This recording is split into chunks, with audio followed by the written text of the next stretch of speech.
Hello again, fellow collectors. We have another of these Singer Porsches, but this time it's a new brand for me. HKM is the brand. Scale 164.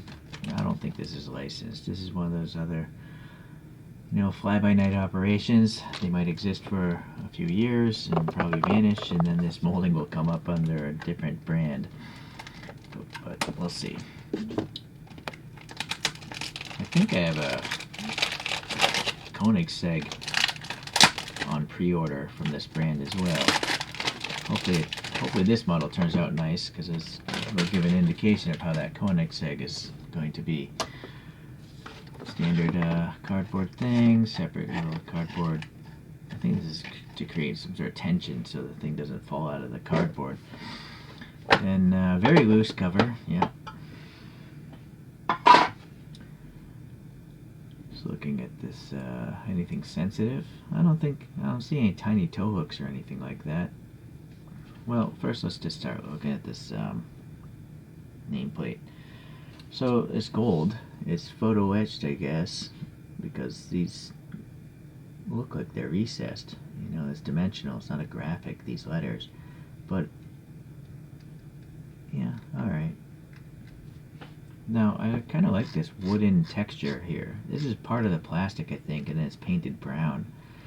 I would much rather have a base made of plastic than fake wood. Oh, look at this. This is a wood sticker. See that air pocket? Watch.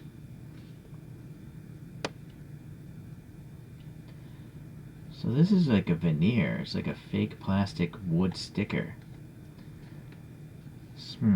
Well, as long as that adhesive actually stays down, I would still rather have this than particle board wood. Particle board wood. If you ever bought like IKEA furniture or IKEA furniture, you can only move that furniture 2 times and then it just falls apart. And then if it's exposed to high humidity, the wood absorbs humidity and it starts to puff up. So that's why I don't like that particle board stuff. But this plastic, will last hundreds of years. That could be good or bad, of course. Alright, well, I'm going to take this off the stand. We seem to have 2 screws here. And it looks like that screw was actually stripped a little bit at the factory.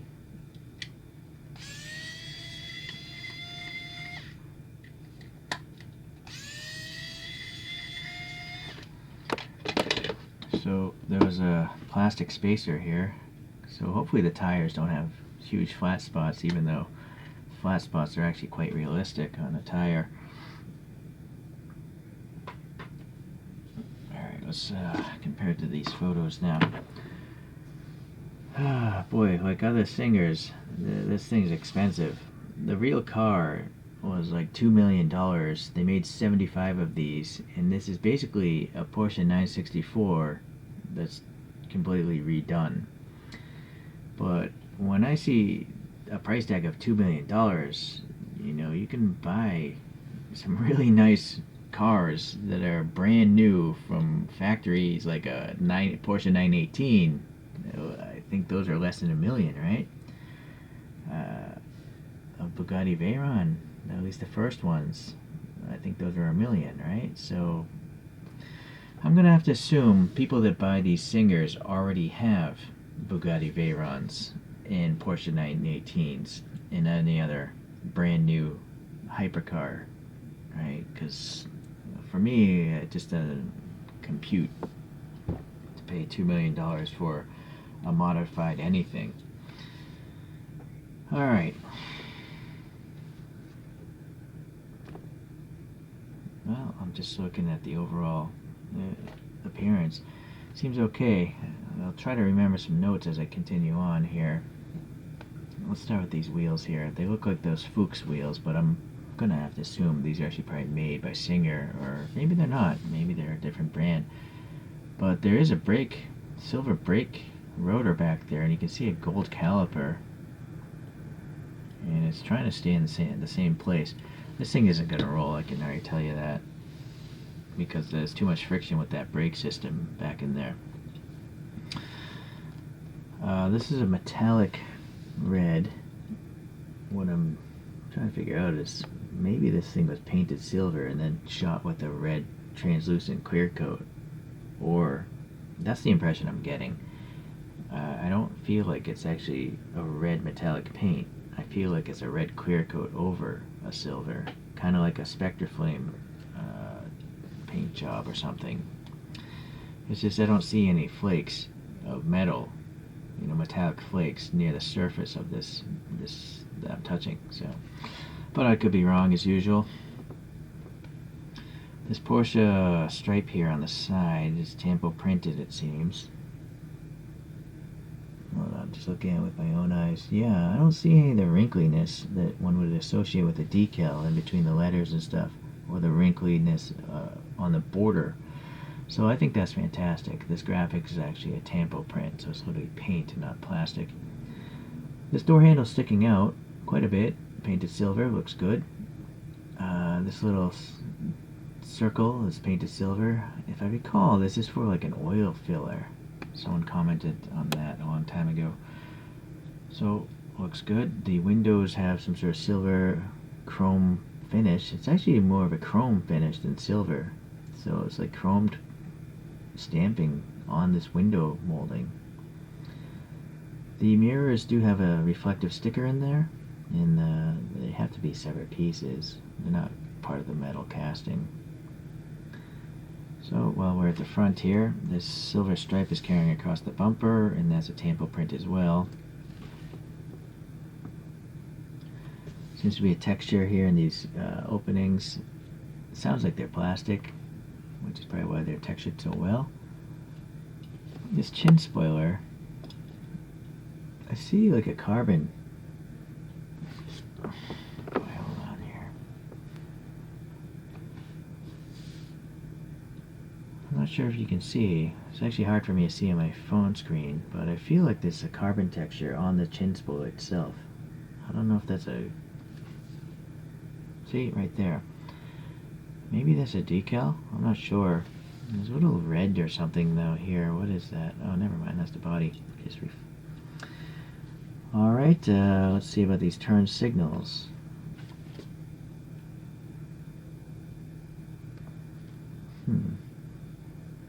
It's really hard to tell because it's a red car. I kind of feel like they might be translucent red turn signals, but they're on a red car, so they look very, very dark. And then there's like an orange stripe here printed on or painted on the back side, I think. Or is it the top surface? I think it actually might be on the top surface. So I'm going to have to assume that's a turn signal on the real car. The headlights also look pretty good. You can clearly see, some molded detail behind the clear lens. So it looks like there's a light bulb back there. And it sticks out a little bit, like a chrome ring there. So that's good. This Porsche crest here, it seems okay to me. Let's see if I can't focus any further. Yeah, it's not the best Porsche crest, but at least it looks like a Porsche crest. So then I have to suspect this is the fuel filler for the tank up front. And then there's a little black here. I'm gonna guess that's paint. I don't think it's a separate piece, because it's very flush with that surface there. And then there's a one single wiper blade just center pivoting here, and that's a photo etched piece of metal, and it looks like it's actually perpendicular to the wiper, to the windshield, I mean. So there's actually some details, etched into that thing.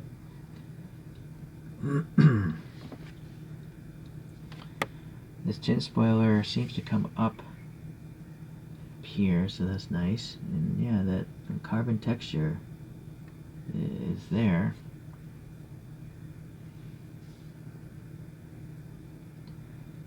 I feel like, yeah, some of the tampo printing didn't quite make it there. So a little silver is missing there, and here as well. Okay, this silver stripe carries across to the back. There's a texture here. And then the exhaust tips are really small, a little depression there. They're painted white. And this rear has this carbon texture as well, this like rear apron or rear lower diffuser. So that's kind of nice. So I think that's supposed to be the Singer logo. It's just not horizontal. Wasn't placed too well. I don't know if that's a print or a tamp or a decal or what. Not sure. Maybe it's a decal because that might explain why it's crooked. So the Porsche writing here, yeah, I think that's a tampo print as well. Again, I don't see any of the wrinkliness of a clear decal. Then we have some nice texturing here. It's black with some erased silver ridges. And then this is just black here. So that's good. I kind of feel like this trunk is a separate piece. You see there's a break here, and it's raised a little bit, so it's not sitting quite flush as it could. And also, I think some plastic sprue was cut off here after they were painted on the sprue. So I think that trunk is a separate piece. Maybe they're thinking about having some with exposed engines. That's what I'm going to guess. You know, this HKM company was thinking. So the roof, yeah, no problems there.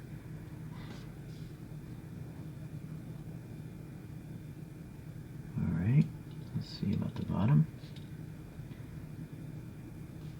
So front tire's a little bit off. Decent enough treads. I do feel the rear tires are wider than the front, which would make sense. The thing is, two screws holding it together. There's a tab to keep the brakes from spinning. And from the side, you know, the tires don't look like they're from a truck. So I think those are pretty good tires. They look like street tires from the side. Not too aggressive with the tread blocks. I see, these exhausts are actually a separate piece. They're not a part of the attached to the base. There's just a hole here. Interesting. So, peeking into this interior, though, it's always a challenge, right? I'm going to open this up. Let me get the screwdriver and come back. Alright, I unscrewed those things, but I'm having a hard time taking this apart, so I want you guys to witness this, if this is even easy to take apart, because right now I'm thinking it's not.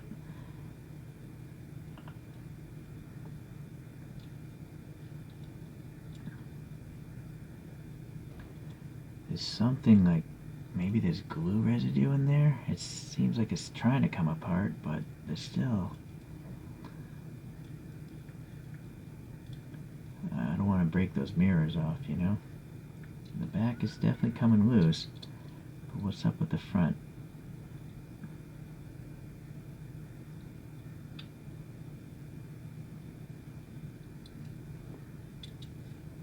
This base, it looks like it's made of metal. I think it is made of metal. But yeah, again, why is this not coming apart?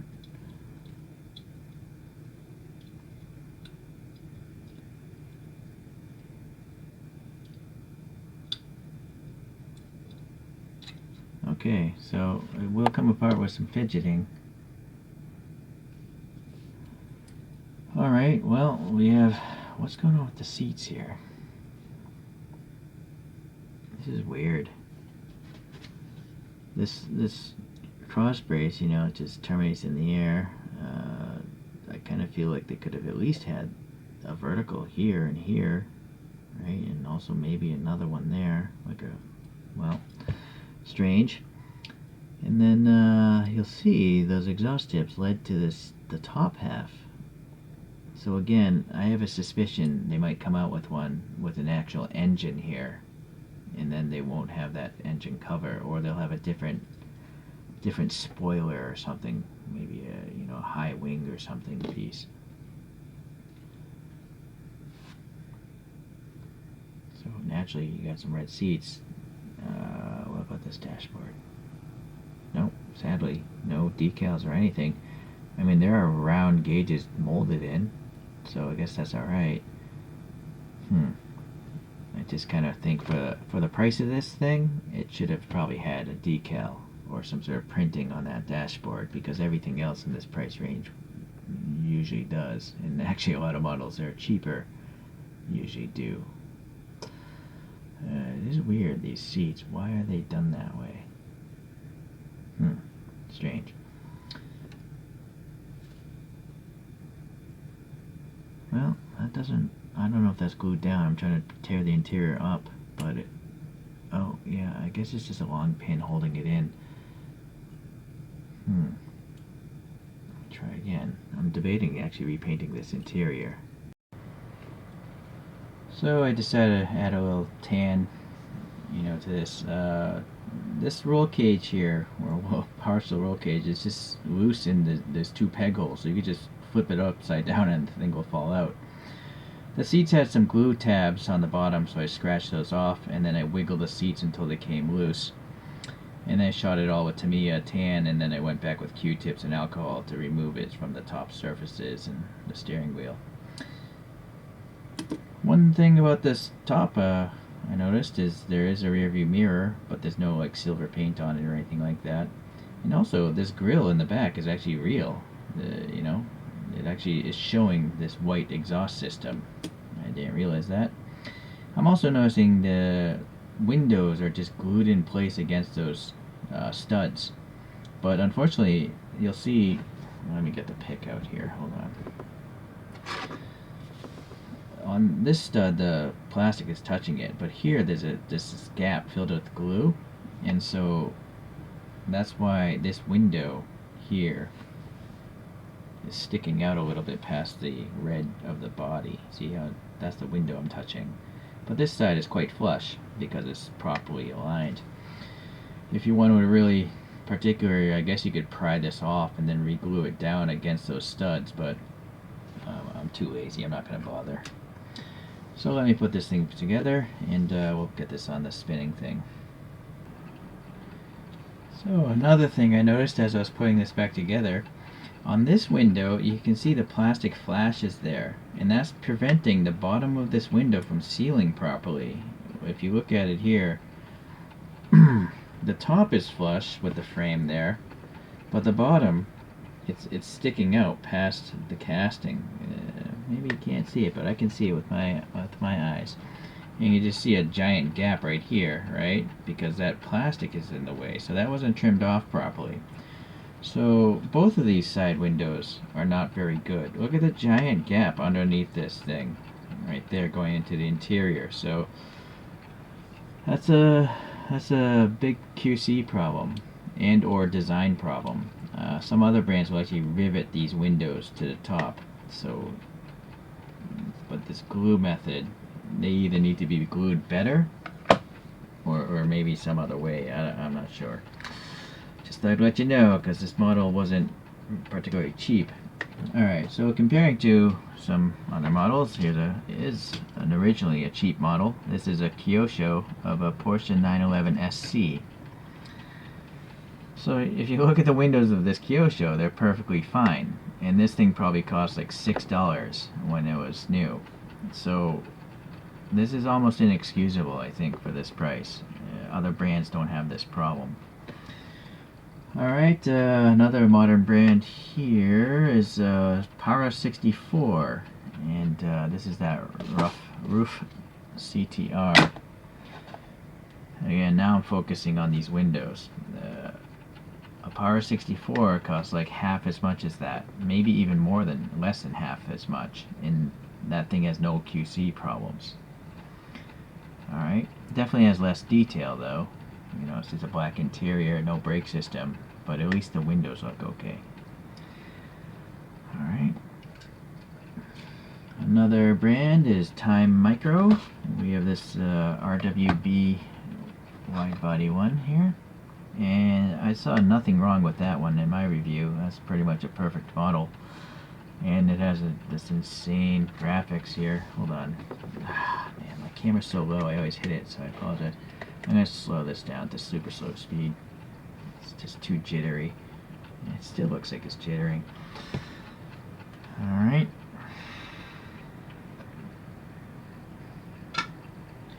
Moving up though, and moving to a more expensive model than this HKM, is this Fuel Me model.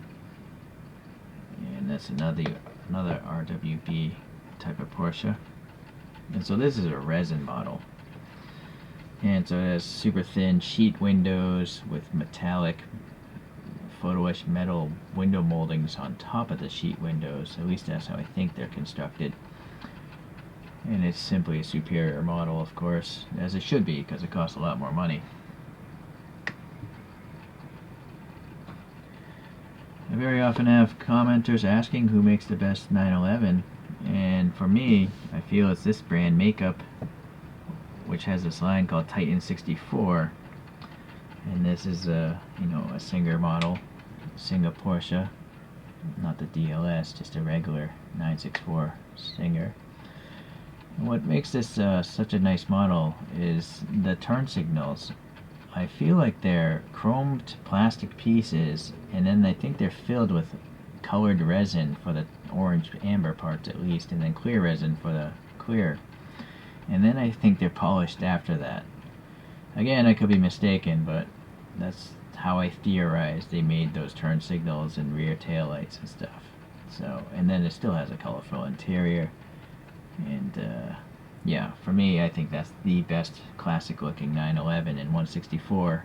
This brand, that is. They have a Targa model as well, which I've reviewed as well. Alright. Well, I guess I'll give you a quick overhead view of at least these three. It's turning out to be a longer video than I thought it would be. Let's let this guy spin on its own. So HKM, I think it's a good attempt, but the window fitment is a serious problem, I think, because other brands that cost a fraction of as much money are doing it better than you guys. I do like that you're using tampo printing though for the stripe and the Porsche text on the body. The metal grille passing air in the rear is a nice touch. Yeah, you don't have any harnesses though. There's no indication of seat belts or instrument gauges as far as a graphic goes. It would be nice to have that for this price range, because again, I kind of feel like Inno64 is doing a better job than this HKM brand, but Inno64s cost less money. So if you love Porsches, this is a pretty nice one. It's just, I feel like they could have done better.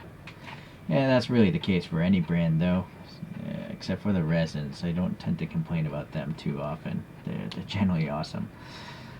Anyways, so if this is an indication of the HKM Koenigsegg Jesko, it's going to be a 50-50. I don't know what it could be good, it could be bad. I guess we'll find out whenever I get the thing. I unfortunately ordered the Frontier Art version off AliExpress 2 times and waited 6 months. It just never happened. So I think I'm too late to buy that one. Okay, thanks for watching guys. I'll see you in the next review. Bye now.